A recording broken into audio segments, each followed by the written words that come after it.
NCP नेता शरद पवार ने हाल ही में कहा था कि जिसे कोर्ट ने तरी पार किया वो देश के गृह मंत्री हैं, जिसको लेकर हरियाणा राज्य परिवहन व महिला एवं बाल विकास मंत्री असीम गोयल ने पलटवार करते हुए शरद पवार पर तीखा हमला बोला। असीम गोयल ने कहा कि ये शरद पवार की फ्रस्ट्रेशन है क्योंकि वह सत्ता में नहीं है। मंत्री असीम गोयल ने कहा कि शरद पवार उम्र और अनुभव के नाते वरिष्ठ नेता है। इस तरह की भाषा का इस्तेमाल वे कर सकते हैं जो राजनीति में इतने लीन हो, जिन्हें सामाजिक और इंसानी रिश्ते नहीं दिखते हों। इस तरह का बयान कोई अच्छा मैसेज नहीं है। भाजपा छोड़कर कांग्रेस में वापस करने वाले हरियाणा के दिग्गज नेता वीरेंद्र सिंह ने कहा कि भाजपा जाति और धर्म की पार्टी है। इसके बाद चौधरी वीरेंद्र सिंह असीम गोयल के निशाने पर आ गए। असीम गोयल ने मजाकिया अंदाज में चुटकी लेते हुए कहा कि जिसको कांग्रेस ने ट्रेजडी किंग बनाकर रखा, उनको भाजपा ने केंद्रीय मंत्री बनाया और उनकी पत्नी को विधायक बनाया और उनके बेटे को सांसद बनाया। तब उनको भाजपा जाति और धर्म की पार्टी नजर नहीं आती थी। जब भाजपा ने कहा कि परिवारवाद के नाते इतने लोगों को एक साथ पार्टी में आगे नहीं बढ़ा सकते, तब उनको भाजपा जाति और धर्म की पार्टी दिखाई देने लग गई। मंत्री असीम गोयल ने कहा कि चौधरी वीरेंद्र सिंह एक मौकाप्रस्त नेता है।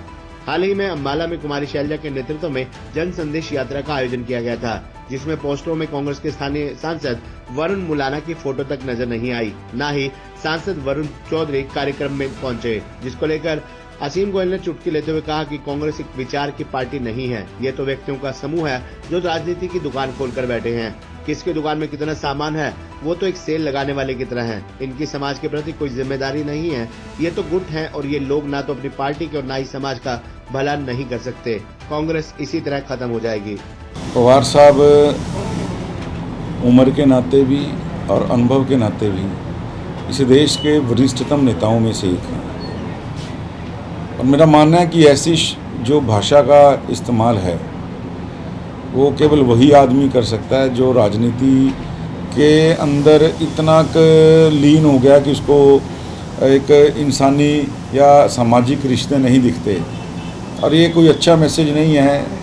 जो मेरा ये मानना है कि राजनीति के अंदर भी पीढ़ियाँ आती हैं, नई पीढ़ियाँ, नए लोग आते हैं और जो एक माइलस्टोन वो ऐसे बड़े लोग सेट करके जाते हैं तो उसी के फुटप्रिंट्स को नेता फॉलो भी करते हैं। तो ये जो शब्दावली है ये कहीं भी मान्य नहीं है और सरकार में ना आने की फ्रस्ट्रेशन इन शब्दों में जो है उनके झलकती है।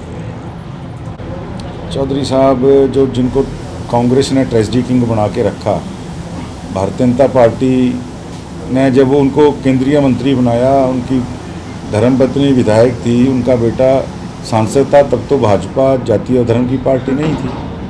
और जब भारतीय जनता पार्टी ने कहा कि भाई यहाँ हम परिवारवाद के नाते इतने लोगों को राजनीति में आगे नहीं बढ़ा सकते, तो वही भारतीय जनता पार्टी जाति और धर्म की पार्टी बन गई। तो चौधरी वीरेंद्र सिंह मौकाप्रस्त नेता हैं। मेरा ये मानना है कि आज जिस कांग्रेस को गालियाँ देके वो बीजेपी में आए थे, आज बीजेपी को गाली देके कांग्रेस में जाने का जो ना वो कभी आगे कांग्रेस में कामयाब हो पाएंगे, अपना दल बना लें तो उसमें भी कामयाब नहीं हो पाएंगे। देखिए, मैं तो जैसा शुरू से कहता हूँ कि कांग्रेस एक विचार की या पार्टी नहीं है, इनका संगठन ही नहीं है। ये तो व्यक्तियों का एक समूह है जो राजनीति की दुकानें खोल के बैठे हैं और किसकी दुकान में ज़्यादा माल होगा, किसकी दुकान में ज़्यादा सामान होगा, ये तो वो सेल लगाने वाले जिस तरह होते हैं कि भैया आपको आज मैं इतना डिस्काउंट करता हूँ, तो इस नाते दुकानें खोल के बैठे हैं और इनका कोई विचार के प्रति या समाज के प्रति कोई जिम्मेवारी नहीं है। तो ये गुट हैं, एक कोई विचार के साथ जुड़े लोग नहीं हैं और ये निश्चित रूप से ना अपने दल का ना समाज का किसी का भला नहीं कर सकते और कांग्रेस इसी तरह समाप्त हो जाएगी।